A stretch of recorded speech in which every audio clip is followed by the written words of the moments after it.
balik ketenangan kota kecil di ujung Jawa Timur, ada sebuah tempat yang sudah lama ditinggalkan Pasanggerahan Rowobanyu.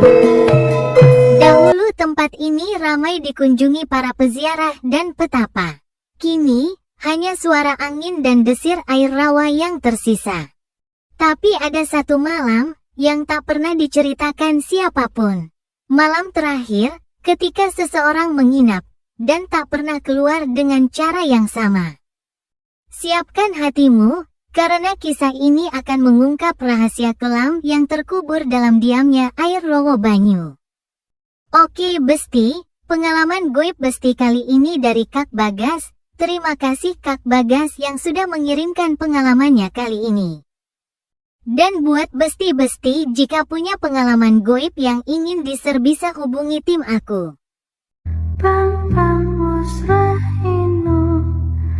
Cerita ini bermula dari seorang pria bernama Bagas, seorang peneliti sejarah dari Surabaya yang memutuskan untuk melakukan riset lapangan tentang sisa-sisa peninggalan Kerajaan Blambangan. Bersama 3 temannya Rio, Yuni, dan Dimas mereka datang ke Rowobanyu pada akhir Oktober. Rowobanyu, sebuah tempat tenang di kaki Gunung Raung, Banyuwangi, menyimpan sejarah panjang dan kelam. Lokasi ini terkenal sebagai tempat pelarian terakhir para pengikut Kerajaan Blambangan setelah diserbu oleh pasukan Mataram pada abad ke-17. Namun, banyak yang tak tahu bahwa tempat ini juga dipercaya menjadi persemayaman arwah-arwah penasaran yang tak pernah benar-benar pergi. Udara dingin dan kabut tipis menyambut kedatangan mereka, seolah memberi isyarat bahwa tempat itu bukanlah lokasi wisata biasa. Hari pertama berjalan lancar. Mereka mendokumentasikan prasasti dan bekas fondasi bangunan tua yang tersembunyi di balik semak belukar. Namun saat malam tiba dan mereka memutuskan untuk bermalam di sebuah pesanggerahan kecil dekat danau, keanehan mulai terjadi.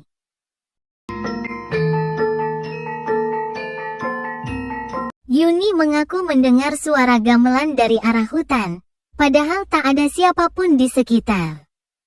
Rio yang skeptis hanya tertawa, tapi malam itu ia mengigau keras dan menyebut nama Ratu Kidul. Berkali-kali, yang lebih aneh, saat mereka membuka hasil rekaman suara di HP-nya.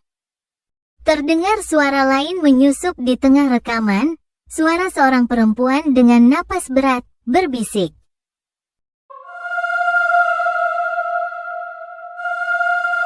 Jangan ganggu tempat ini, kata perempuan sosok yang goib. Pada malam kedua, mereka mulai merasakan kehadiran yang tak kasat mata. Lampu pesanggerahan padam sendiri tepat pukul 11 malam. Angin mendesir tanpa arah. Dan dari luar terdengar langkah kaki menyeret di tanah. Saat Dimas membuka jendela, ia melihat sosok perempuan berambut panjang berdiri di tepi danau dengan pakaian serba putih tapi tanpa wajah. Yuni pingsan malam itu. Ketika sadar, ia hanya menangis sambil berkata, "Kita gak boleh di sini. Mereka marah. Mereka gak suka difoto." Dalam rekaman yang diambil diam-diam oleh Bagas, Yuni berbicara dalam bahasa Jawa kuno, bahasa yang ia tidak kuasai sama sekali.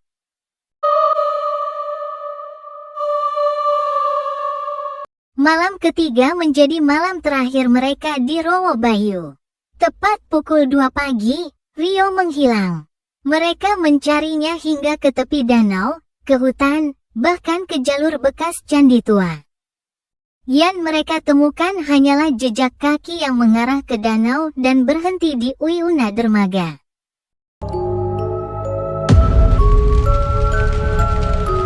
Keesokan harinya, polisi datang setelah Bagas menghubungi keluarga.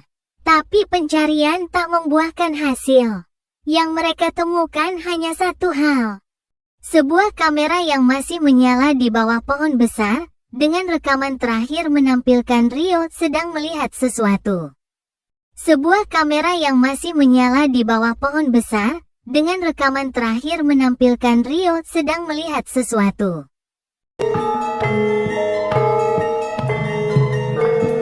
Dua minggu setelah kejadian itu, Bagas mengunggah hasil risetnya ke forum peneliti sejarah.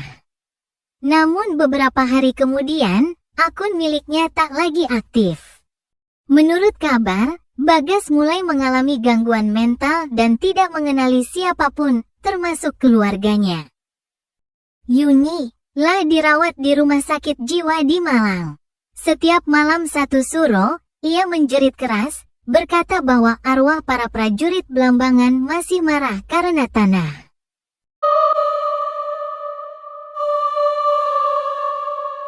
Bahwa arwah para prajurit Belambangan masih marah karena tanah mereka terusik.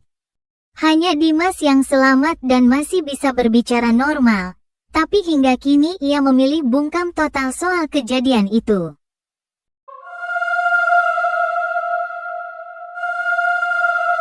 Dan kesimpulannya dari aku, Rowo Bayu bukan hanya danau sejarah, tapi dipercaya sebagai gerbang gaib ke alam lelembut. Banyak peziarah yang datang untuk ritual, tapi juga banyak yang tak pernah kembali. Hutan di sekitarnya tak bisa dijelajahi sembarangan. Ada lorong gaib yang hanya muncul bagi mereka yang terpilih, dan bukan semua yang masuk akan bisa kembali. Wow, itu tadi pengalaman goib besti dari Kak Bagas, sungguh goib sekali ya besti-besti. Siapa di sini yang takut?